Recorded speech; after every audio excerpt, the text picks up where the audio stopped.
And welcome back to the Daily Dribble podcast, guys. As always, I'm your host, Nick Zammit. Thrilled to be back for another massive episode, recapping a huge week of action from across the basketball landscape. The on-court action has been breathtaking to say the least as the Olympics start to reach its culmination, with the Olympic medal games set to take place over the next day or two. Whilst from around the world, and the NBA in particular, the off-court action has been just as exciting. I'll get into things a little bit more shortly. Before I do so, just want to shout out both Stadium Scene and The Cover. Thrilled to be a part of those two networks, continuing to showcase all of my work here, as well as a whole host of other content creators in and around Australia, New Zealand, the US, and Canada. As I said, all attention is now turning to the NBA season, the 2024-2025 season. It is shaping up as one of the most highly anticipated seasons in recent memory. The storylines from both teams and players is just mouth-watering. I truly think there's going to be a lot of players that step forth into that next phase of NBA that, we're kind of seeing the phasing out of LeBron, KD, Steph. It's the new guard that's about to take over, the Anthony Edwards, the Tyrese Halliburtons, the Ja Morants of the world. This is kind of feeling like a bit of a passing of the guard season, which is going to make it must-watch to say the least. And this week, as attention starts to shift to next season, I thought this would be a great opportunity to kind of shine a bit of a light on a few players in my eyes who I think are going to have huge campaigns. They might not be names that you necessarily think of. They might not be top 5, top 10 NBA players within the league, but players who are going to play a pivotal role on their respective teams this season. We'll get into that very shortly. Let's rattle through some very quick odds and ends first and foremost. Starting with the news that came out during the week that the Portland Trail Blazers are expected to eventually trade DeAndre Ayton. Now, at the moment, the former number 1 overall pick doesn't have too much of a market for him. Across the season, or across his career, should I say, he's averaged tick under 17 points, 10.5 rebounds, and a block per game. Very, very serviceable numbers there.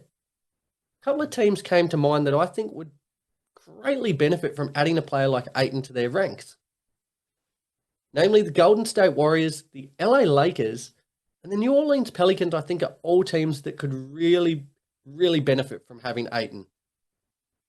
In particular, I think the Pelicans is the big piece. After losing Jonas Valanciunas in the offseason, at the moment, you're looking to start either Daniel Tice or their rookie that they've got, Yves Missy. It's not, if you want to be a championship caliber team, which, they've made the move. They've got DeJounte Murray. They've got players there that should be, pushing for a title.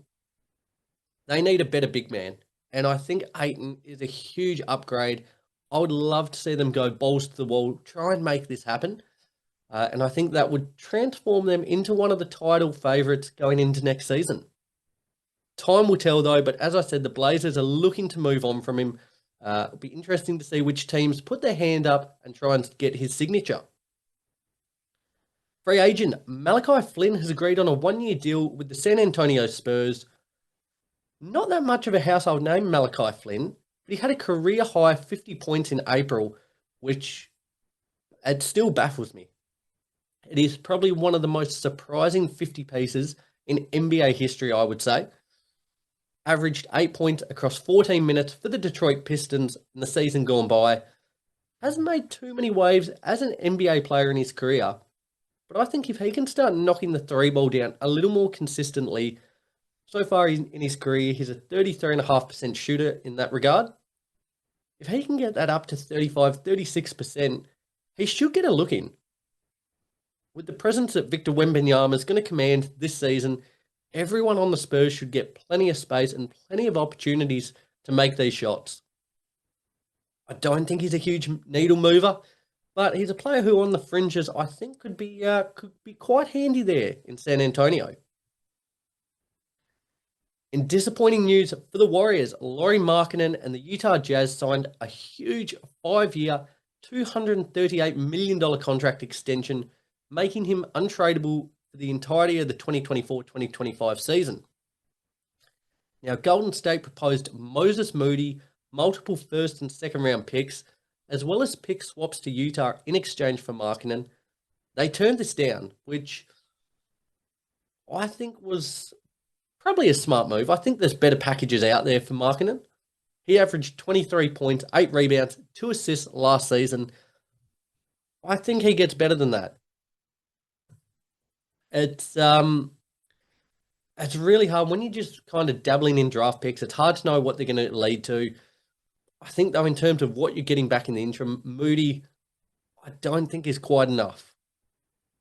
That being said, with the Jazz continuing to stick on with Markkanen, might be hoping that alongside some of these younger players that I mentioned over the course of the last fortnight, Walker Kessler, Keontae George, Taylor Hendricks, etc., they've got a bit of a platform to build upon there. Certainly not. They're not a team to be overly feared within the West, should I say. But some of these younger players at their disposal might develop into something. And I think they're a team that's just going to be plucky. On any given night, they're not going to be an easy beat. They're not going to roll over. Colin Sexton, Jordan Clarkson, Lauri Markkanen there, some of these other younger players, there's enough there to cause other teams headaches. So I personally think this is a real big miss for the Warriors. I think this would have made them a team to be feared once again. But now they're really going to have their work cut out for them, I think. They're in the periphery, I reckon, a play-in team. I would say a play-in team at this stage. This would have really elevated them up the standings. So a big miss there for the Warriors, I think.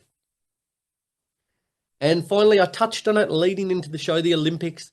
We're now entering the final stages. The medal matchups are taking place over the course of the next 24 to 48 hours. Probably by the time you listen to this one, they will have come and gone. In the bronze medal matchup, we've got Serbia against Germany. And in the gold medal matchup, it'll be the host of France taking on the US, who rallied from 15 points down earlier today to come back and beat Serbia, really off the back of an incredible performance from Steph Curry, LeBron, and KD late in that one. They were the catalysts. With 11 seconds to go in the third quarter, the US down 15. It looked, Jokic was leading this team towards a gold medal matchup against Germany, against France, should I say. They looked like they were just a bucket or two away from really being out of sight. Just shows the talent that the US has at their disposal, being able to rally. In particular, as I said, Curry and KD. KD had a very quiet first 3 quarters, found that extra gear in the fourth. Hell of a performance. I'm backing them as good as the French team is there. Wemby, a couple of really talented players amongst their ranks. I think the US will be too good. I think this scare against Serbia will just kind of, I reckon they'll come out like a cat on a hot tin roof, to be fair. A lot of energy, a lot of, hunger for it. Not to say that France won't have that. I just think the US, they've got more gears to go to. And I think they'll come out and really put their foot down on this encounter early. There you go, though. Be sure to follow all the socials, Instagram, Facebook, YouTube, Twitter, and TikTok to get those results as soon as they drop from the Olympics. Very appreciative, guys, for all your continued support of the show over the last couple of weeks and continuing to stay up to date with those socials as things have progressed from the Olympics. Nevertheless, let's push ahead. Daily Dribble. Very good. A segment here called Eyes Wide Open. It's essentially going to shine a little bit of a light on, what have I got? I've got 4 players here who I think are set for big campaigns. They might not necessarily be names that you think of in terms of star or superstar players, but I think these players are all going to have a really big impact on their team this season. Let's get into it. As I said, we're shining a light now on the 2024-2025 season. You'll notice that theme over the next few weeks.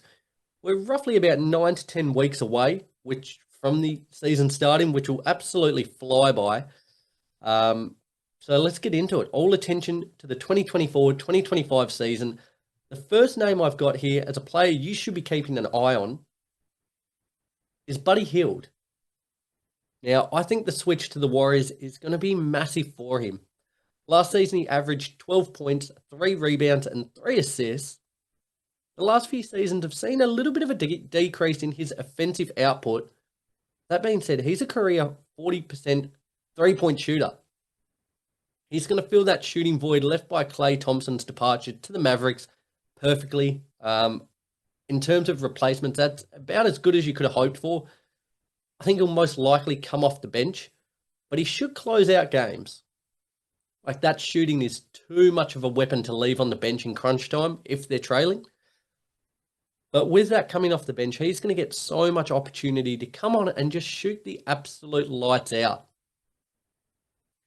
And what's going to be beautiful is in the moments and the minutes, should I say, that he is sharing the court with Steph, because Steph commands so much attention, this is going to open up Buddy for so many open looks.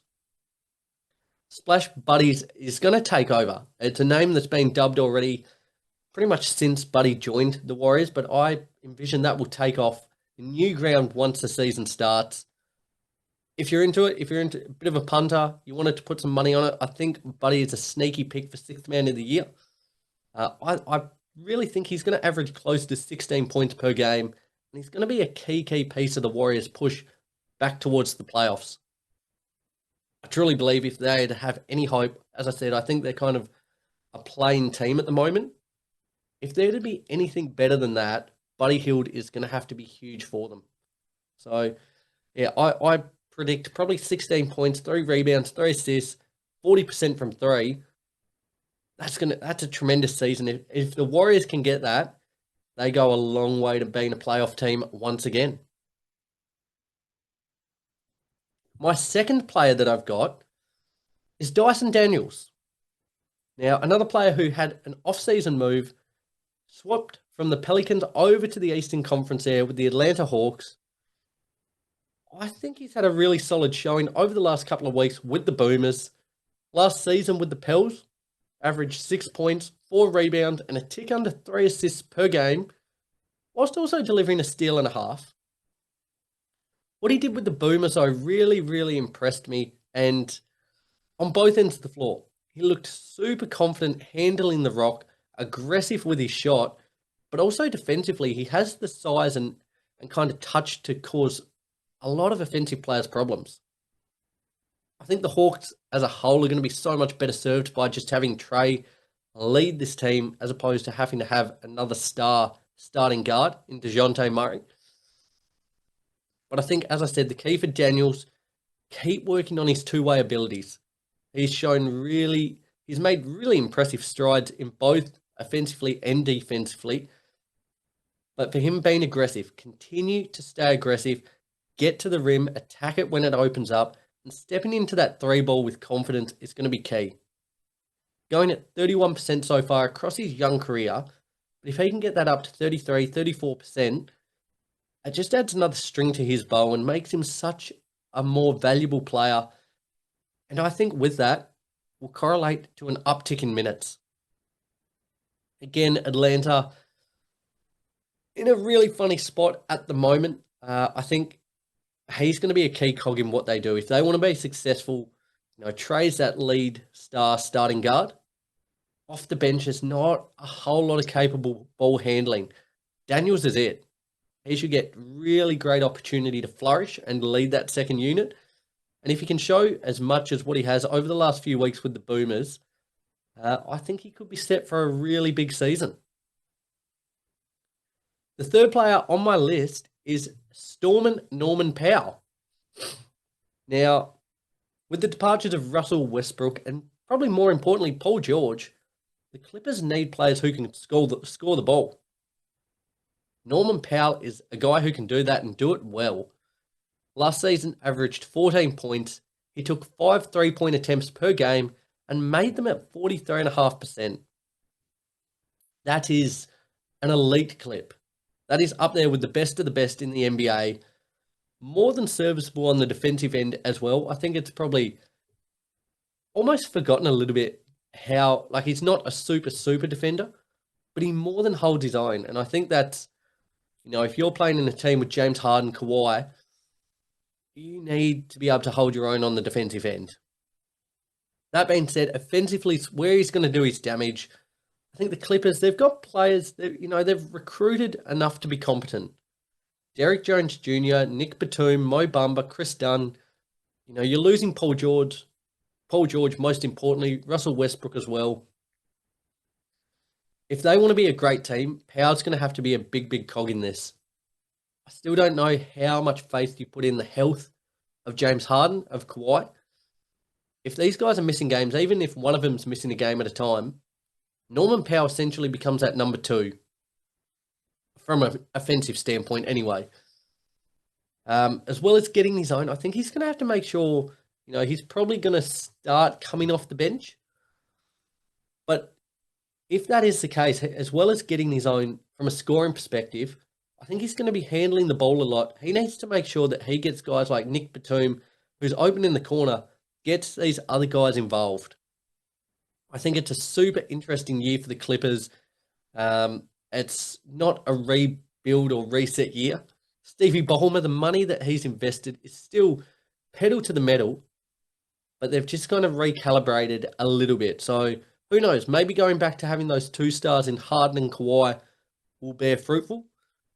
I'm not certain. I don't see them as a real big threat in the West, but it's going to be a huge year for the Clippers nevertheless.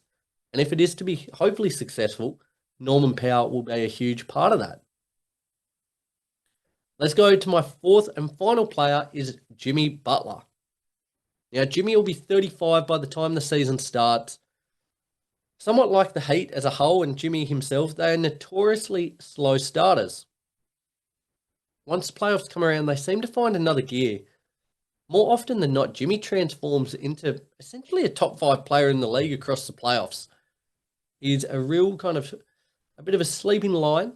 But as I said, once those playoffs, that back end of the season, the playoffs start, he's a completely different player. That being said, the East is continuing to get stronger. I don't think the Heat are going to be able to coast their way into the playoffs this year, as they have the last few seasons. I think they're going to be in a real dogfight. Therefore, I expect Butler to be the guy who once again has to put this team on his back and has a big regular season. Last season, he averaged a tick under 21 points per game, 5 rebounds, 5 assists, and nearly a steal and a half a game. The Heat just look so much better when Jimmy is in attack mode. With a squad that lacks a real kind of number 1 level scorer, he's got to be that guy, I believe. His best offensive season came across the 2016-2017 season with the Bulls, where he averaged 23.9 points per game. I'm going to go out on a limb here and say that I think he averages more this season. I predict that Jimmy Butler will score 25 points per game this season. And as I said, if the Heat want to be a chance and be a serious threat, they need that from him.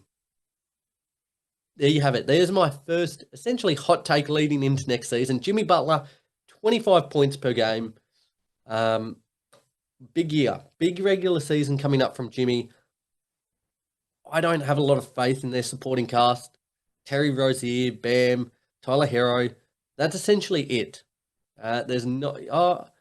Jamie Jaquez, he's got a little bit about him, but there's not... As I said, the East is just too strong now.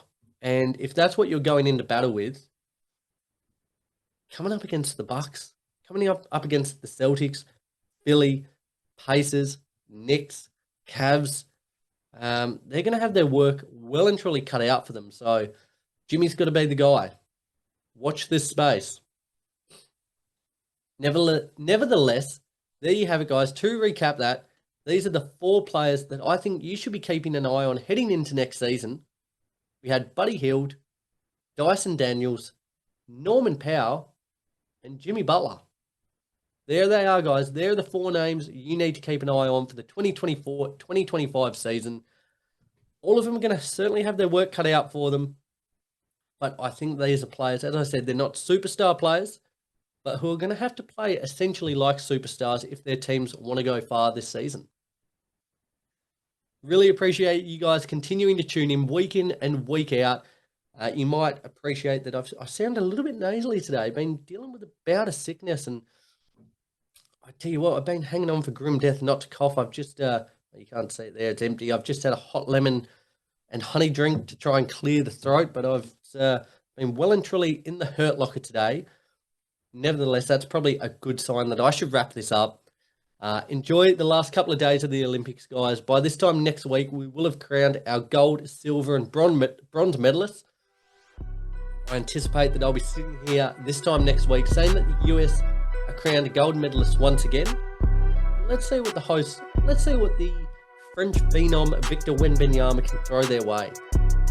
Till next week, though, guys, continue to stay up to date with all the socials, Instagram, Facebook, YouTube, Twitter, and TikTok, as well as subscribing wherever you listen to the show to ensure you stay up to date with all the latest news from both the NBA and the NBL, which is rapidly approaching as well.